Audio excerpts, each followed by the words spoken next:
Welcome to Fraser and Dieter's Culture of Compliance podcast series, where we discuss compliance as a competitive advantage in today's marketplace. I'm Sabrina Serafin, partner and national leader of Fraser and Dieter's process, risk, and governance practice. Today, we're talking to Jeff Horvath, Chief Compliance Officer at Fitch Ratings and former head of Deutsche Bank's 300-person central compliance team. Currently, Jeff is the CEO and co-founder of DigiPli, which provides anti-money laundering solutions that help financial institutions open new customer accounts remotely. Jeff, welcome to the podcast. Hi, Sabrina. Thank you for having me today. Looking forward to our discussion. Great. Jeff, for our listeners who may not be familiar with anti-money laundering, or what we're going to refer to going forward as AML, can you talk a bit about the Anti-Money Laundering Act of 2020 and what it's designed to accomplish? Sure, happy to do so. So to set the stage, the last major update to the AML laws was the Patriot Act, which was passed just after 9/11. A lot has changed in the last 20 years. There's been major advances in technology. Consumers and businesses are transacting in different ways, including sending money through mobile devices. There are new products like cryptocurrencies and digital wallets, none of which were contemplated by the original regime. And criminals are using more and more sophisticated ways to launder money and to commit fraud. And the laws need to reflect that.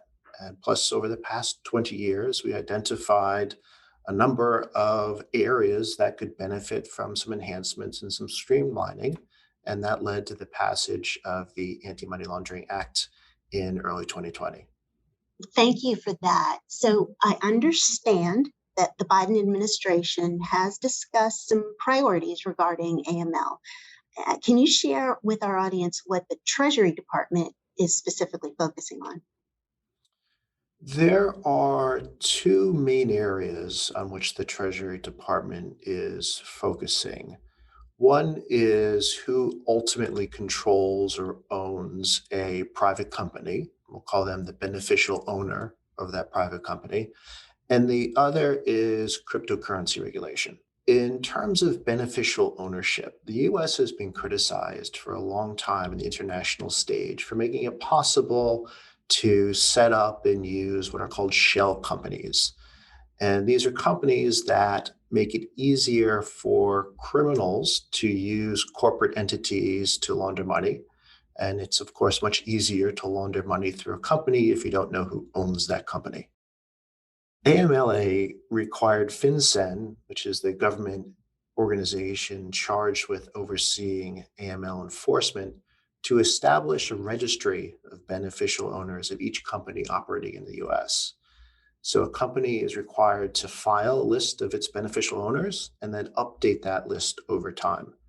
And with tens of millions of private companies in the US, it's going to be a huge logistical burden, but it's something that is very much needed in the industry. When it comes to crypto, AMLA put to bed the question as to whether cryptocurrencies are subject to the AML laws. Some argued that the AML laws didn't apply to cryptocurrency because it wasn't money. It wasn't a great argument.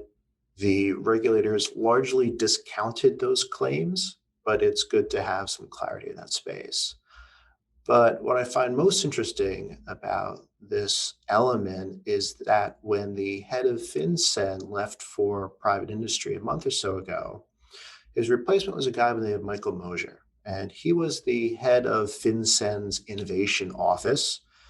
And before that, though, he was the chief technology officer for a company called Chainalysis.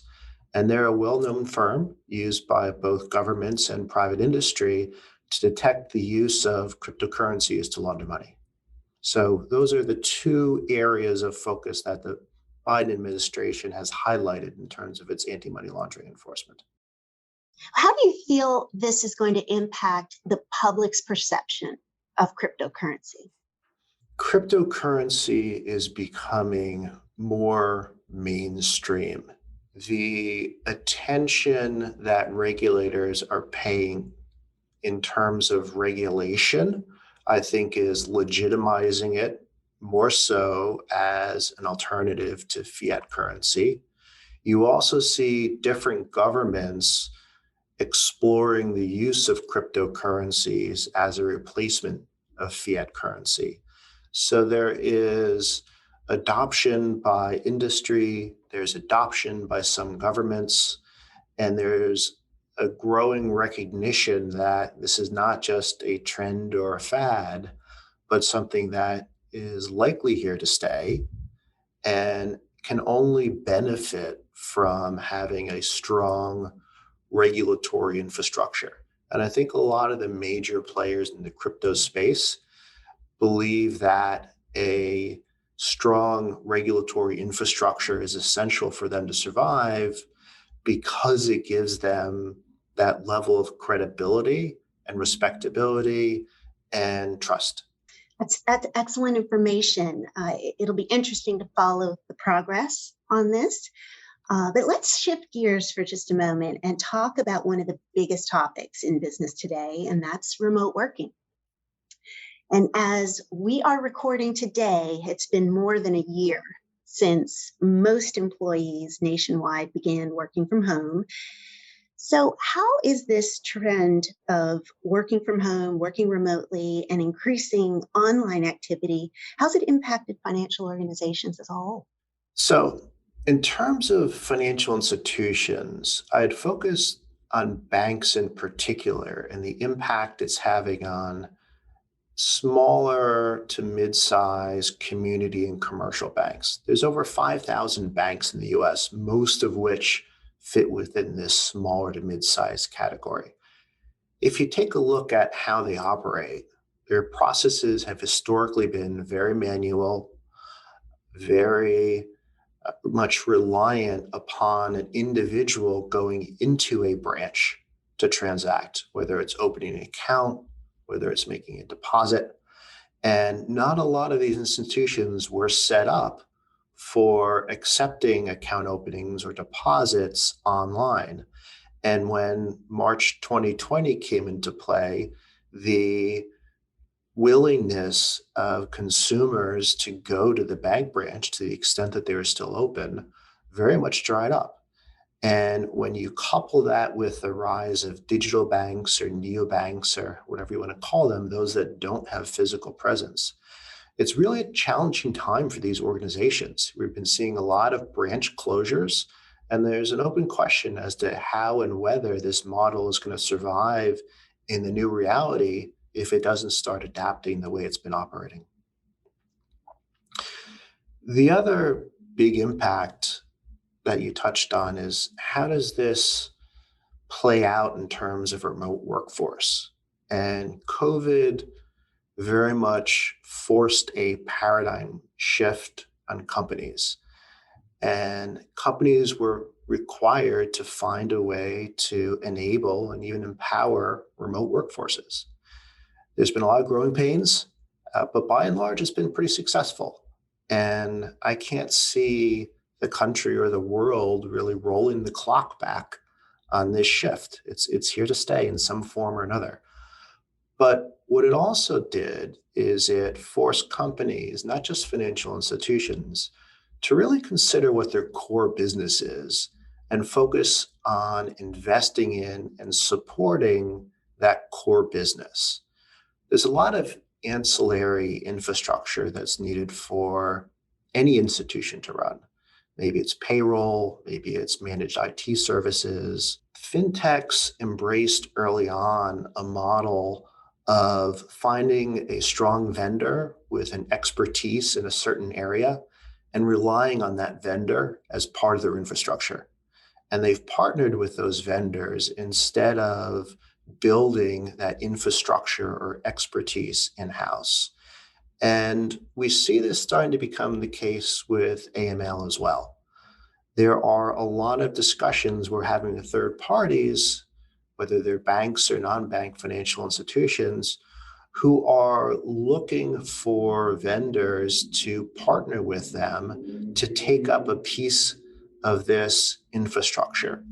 And this is really fueled by some of what we started with is the shift to a remote workforce. So if your employees are able to successfully work from a location other than your office, what about taking it a step further? What about thinking, do they need to be my employees, or do they need to just be a reliable firm or a reliable partner who can augment and enhance what I'm currently doing without me as an institution needing to spend time, money, and effort building, hiring, maintaining, and training that infrastructure that really isn't core to my business.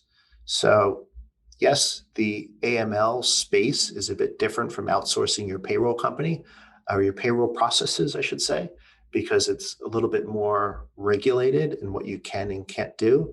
But the concept is there, and I see this picking up momentum over time. Just another interesting side effect from the global pandemic. Absolutely. As we wrap up, Jeff, do you have any closing thoughts? AML is a complex topic. Mhm. The laws and rules are constantly changing, and firms need the right expertise to avoid the pitfalls. Getting it wrong is a costly experience, whether it's fines or whether it's reputational damages. There are a lot of tools that can automate some very manual processes that exist today. It can save time, it can save money, it can streamline a customer experience, and it's more reliable than the manual Excel-based processes that a lot of these firms are currently running. So what I would leave you with is that, or leave your audience with, is that if you're working with a financial institution and if you haven't already started exploring how to take advantage of some of these advances in technology, now's the time to really give that some thought. Well, thank you, Jeff, for being with us today to discuss AML and the trends that you're seeing. And to our audience, thank you for listening to Fraser and Dieter's Culture of Compliance podcast.